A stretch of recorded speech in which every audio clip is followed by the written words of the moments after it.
ఈనాడు ఈనాడు paper clipping చూపించాయి, అప్పుడు ఇంట్రెస్టింగ్గా ఉంటుంది. ఈయన ఏ రకంగా బిల్డప్ ఇస్తాడు, అబద్ధాలు ఆడతాడు అంటే నిజంగా ఇది చాలా ఇంట్రెస్టింగ్. ఇది చూడండి ఒకసారి. ఇది 2016 డావోస్. ఏపీలో రక్షణ పరికరాల ప్లాంట్ లాక్హీడ్ వస్తుంది. తర్వాత నెక్స్ట్ ఏమమ్మా 2017 హై స్పీడ్ రైళ్లు. హై స్పీడ్ ఎంత ఈనాడే, నేను వేరేది ఏం చెప్పను. ఎందుకనంటే ఇదంతా వీళ్ళంతా ఒక ముఠ, ఎంతో ఒక దొంగల ముఠ. దోచుకో పంచుకో తినుకో వీళ్ళంతా సభ్యులు.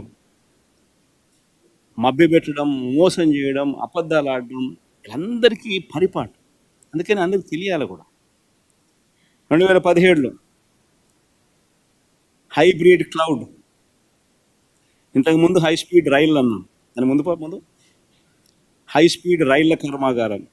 తర్వాత హైబ్రిడ్ క్లౌడ్, మన సౌదీ అరామ్కో రాష్ట్రానికి సౌదీ అరామ్కో. ఇదంతా 2017. 2018 చంద్రబాబు గారు డావోస్ వెళ్ళినప్పుడు రాష్ట్రానికి 150 సంస్థలు వస్తాయన్నాడు. అసలు క్వశ్చన్ మార్కులు ఏమి ఉండవు, అన్నీ దాన్నే కనీసం క్వశ్చన్ మార్కులన్నా ఉండవు. ఎక్కడైనా గమనించినా లేదో మీరు, అన్నీ కన్ఫర్మ్ న్యూస్. రాష్ట్రానికి 150 సంస్థలు, రాష్ట్రానికి ఎయిర్ బస్. ఇది ఒక్కటి కొంచెం క్వశ్చన్ మార్క్ పెట్టాడు, సంతోషం. రాష్ట్రానికి అలీబాబా క్లౌడ్ సెంటర్, అది క్వశ్చన్ మార్క్ లేదు. అలీబాబా